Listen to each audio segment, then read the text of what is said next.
Hello hotel friends, இன்னைக்கு பாத்தீங்கன்னா எந்த படத்தோட ரிவ்யூவோட வந்திருக்குன்னா ஒரு ஹிந்தி படம் தமிழ் டப்ல ஜி5 சீரீஸ்ல வெளியே இருக்க படம் ஹிசாப் பராபர். ஓகேங்க, இதுக்கு போறதுக்கு முன்னாடி சில விஷயங்கள்லாம் சொல்ல வேண்டியது இருக்கு. என்னன்னா நம்ம ஸ்கேமை பேஸ் பண்ணி நிறைய படங்கள் வந்துருச்சுங்க. பாத்தீங்கன்னா கடந்த கடந்த சில வருடங்களுக்கு முன்பு பாத்தீங்கன்னா ஸ்கேம் 92 ஹர்ஷத் மேத்தா சாரை பத்தி சொல்லியிருக்காங்க. அப்புறம் பாத்தீங்கன்னா லக்கி பாஸ்கர்னு இப்ப போன தீபாவளி அப்ப ரிலீஸ் ஆன படம். அந்த படத்துலயே ஸ்கேம்னா என்ன, புடுத பேங்க்ல நடக்கிற கொள்ளைகள் எப்படி, பேங்க் சம்பந்தப்பட்ட நிறைய படங்கள் வந்துருதுங்க. அதாவது இந்த காலத்து மக்களுக்கு ஒரு விழிப்புணர்வு கொடுக்கறதுக்காகவும் சில நல்ல நல்ல தகவல்களை எல்லாம் நம்ம பார்க்காத விஷயங்களை எல்லாம் சொல்றதுக்காகவும் இப்ப எடுத்திருக்குதான் இந்த மாதிரி பேங்க் ஸ்கேம் பத்தி படங்கள். இதுல பாத்தீங்கன்னா நமக்கு கண்ணோட்டத்துக்கு தெரிஞ்சு பாத்தீங்கன்னா எனக்கு தெரிஞ்சு பெஸ்ட்னா இதுல ஸ்கேம் 92 கண்டிப்பா சொல்லுவேன். ரொம்ப ரொம்ப பிரமாதமான படம். ஹர்ஷத் மேத்தா பேஸ் பண்ணி அவரோட ரியல் லைஃப் ஸ்டோரி இன்ஸ்பயர் பண்ணி எடுத்த படங்க இது ஸ்கேம் 92.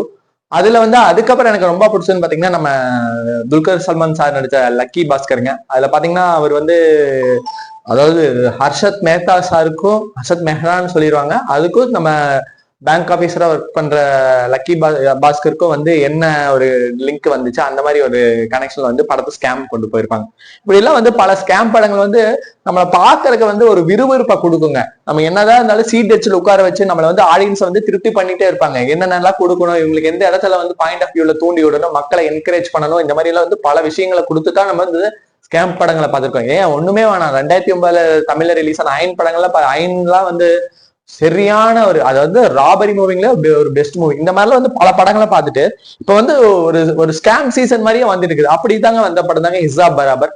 இந்த ரயில்வே மேனுங்கிற ஒரு சீரீஸுக்கு அப்புறம் பாத்தீங்கன்னா நம்ம மாதவன் சார் இதுல ஒரு படம் நடிச்சு கொடுத்திருக்காரு, அதாங்க ஹிசாப் பராபர். அதோட கதைக்களத்துக்குள்ள போவாங்க. இந்த படத்துல யாரு ஹீரோவா பண்ணிருக்காங்கன்னா சொல்லவே வேணாம், மாதவன் சாரு.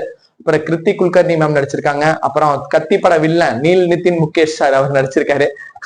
அப்புறம் பாத்தீங்கன்னா ரஷ்மி அந்த மாதிரி அவங்க ஒரு நடிச்சிருக்காங்க. இந்த படத்துல பாத்தீங்கன்னா ஒரு மாதவன் சாரு நீல் நிதின் முகேஷ் தவிர்த்து வேற யாருமே நமக்கு கண்ணுக்கு புலப்பட மாட்டாங்க, இவங்கதான் தெரிஞ்சதுன்னு.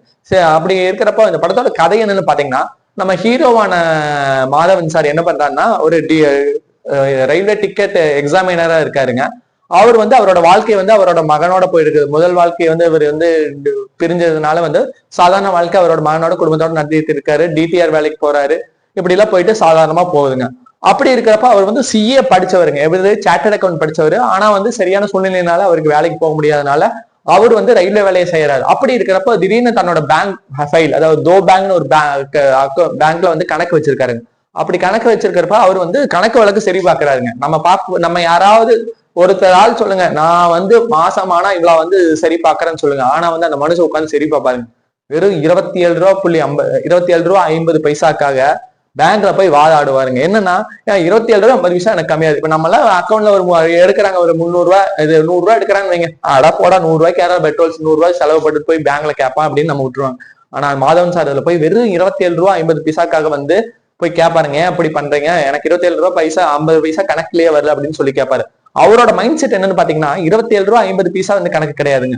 27 ரூபா 50 பைசா ஒருத்தங்கிட்ட தப்பா. அண்ணி எல்லாம் சொல்லுவாங்களா, 5 பைசா திருநா தப்பா, 5 பைசா திருநா 5 கோடி பேர்த்த தப்பா. அந்த மாதிரி எத்தனை பேர் உங்க பேங்க்ல அக்கௌண்ட் வச்சிருப்பாங்க. 100 கோடி பேர் வச்சிருந்தாங்கன்னா, சாரி 100 கோடி பேர் சொல்ல மாதிரி ஒரு 10 கோடி பேர் வைக்கிட்டுங்க. 10 கோடி பேர்த்த 27 ரூபா 50 பைசா கணக்கு போடுங்க, எத்தனை எவ்வளவு வரும்னு. அந்த மாதிரி இவங்க பண்றாங்கன்னு இவர் போய் கேட்பாருங்க. அப்படி கேட்ட பிறகு அவரோட தொடர்ந்து பாத்தீங்கன்னா அவரு அந்த பேங்க் அக்கௌண்ட் வச்சிருக்கிறவங்க கிட்ட எல்லாம் வாங்கி ஃபைல்ஸை வாங்கி ஒரு கிரெடிட் கார்டு கொடுக்குற பேங்க் முன்னாடி நின்று கிரெடிட் கார்டு கொடுப்பாருங்க. அவர்கிட்ட போலியா இதெல்லாம் கலெக்ஷன் பண்ணி பேங்க் அக்கௌண்ட் டீடைல்ஸ் எல்லாம் கலெக்ட் பண்ணி அவர் வெரிஃபை பண்ணுவாரு. அப்படி பாத்தீங்கன்னா நிறைய பேருக்கு மிஸ் ஆகும். அப்படி மிஸ் ஆகிறப்போ அவர் பேங்க்ல உண்மையாலுமே அந்த வில்லனை அந்த பேங்க்ல ஊழல் நடந்திருக்கிறத கண்டுபிடிக்கிறாரு. ஊழல் வாங்கினவனுக்கு தண்டனை வாங்கி கொடுத்தாரா இல்லையாங்கிறதா இந்த படத்தோட மீதி கதை. அதாவது படத்துல பாத்தீங்கன்னா ரொம்ப எனக்கு பிடிச்சதுன்னா மாதவன் சாரோட அற்புதமான நடிப்பு. அதாவது அந்த வயசுக்கு உண்டான நடிப்பை தத்ரூபமா வெளிப்படுத்தியிருக்காரு. ஒரு இடத்துல கூட எக்ஸ்பிரஷன் மிஸ் ஆகாது. உங்களுக்கு பாக்குறவங்க எல்லாத்துக்குமே பிடிக்கும், அது மனுஷன் என்னடா வாழ்ந்திருக்கு அந்த மாதிரி. ஏன்னா 27 ரூபா 50 பைசாக்கு போய் யதார்த்தமா போய் போலீஸ் ஸ்டேஷன்ல நிக்கிற காட்சி ஆகட்டும், பேங்க்ல நிக்கிற காட்சி ஆகட்டும், பேங்க்ல அவமானப்படுத்தப்படுற காட்சி ஆகட்டும். அப்புறம் பாத்தீங்கன்னா உங்களுக்கு போலீஸ்களால் அவமானப்படுத்தி உள்ள அவரை சிறையிலேயே அடைப்பாங்க. ஒரு நாள் போய் இருக்க கோர்ட் ஜட்ஜு முன்னாடி ஜட்ஜே கேவலமா கேட்பாங்க. இப்படி எல்லாம் இருக்கிறப்ப ஒரு மனுஷன் எப்படா அதை தாண்டி ஜெயிச்சு வந்து அந்த 2000 கோடி ரூபாவை திருடுறான் பாத்தீங்களா, அந்த பேங்க்காரன் டிஓ பேங்க்காரன் அவனுக்கு தண்டனை வாங்கி கொடுத்தாரா இல்லையாங்கிறதாங்க படத்துல வந்து அவர் அழுத்தமா பதிவு பண்ணியிருப்பாரு.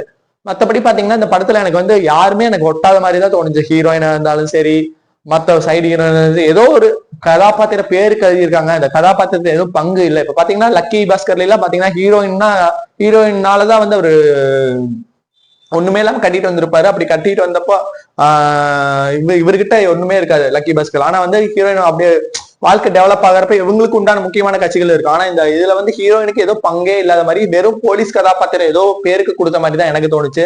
அந்த ஹீரோயின் கதாபாத்திரமே எங்கேயுமே சப்போர்ட் பண்ணல. அதே மாதிரி பாத்தீங்கன்னா உங்களுக்கு மற்ற படம் ஃபுல்லா வர நீலித்தின் முகேஷ் சார் வேணா சொல்லலாம். கண்டிப்பா வந்து ஒரு வில்லனிசம் வந்து அவர் எப்படி சொல்றது, ஒரு பெரிய பணக்காரன் எப்படி இருப்பான், ஒரு மல்டிநேஷனல் மல்டி மில்லியனர் எப்படி இருப்பான், அந்த வந்து அழகா வெளிப்படுத்தியிருக்காரு.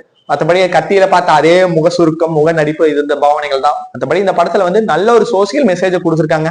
என்னதான் நீங்க வந்து இதெல்லாம் ஞாபகம் வச்சுட்டுலாம் போய் பார்க்க வேணாம். ஸ்கேம் 92, ஒரு லக்கி பாஸ்கர், இந்த மாதிரி படங்கள்லாம் நினைச்சு எதிர்பார்க்க வேணாம். ஒரு மெசேஜ் வேணும்னு நினைச்சீங்கன்னா போய் உட்காந்து பாருங்க. அந்த ஜி5 சீரீஸ்ல ஒரு நல்ல ஒரு வித்தியாசமான அனுபவத்தை கொடுக்கும். மற்றபடி இல்ல இசாப் பராபர் படத்து பேர் தான், அதாவது கணக்க சரி பண்ணுன்னு அர்த்தம் இந்த படத்தோட பேரு. ஆனா இந்த படத்தோட கணக்க சரியா தப்பு பண்ண டைரக்டரே மறந்துட்டாரு, பட டீமும் மறந்துடுச்சு, மாதவன் சார் தவிர்த்து.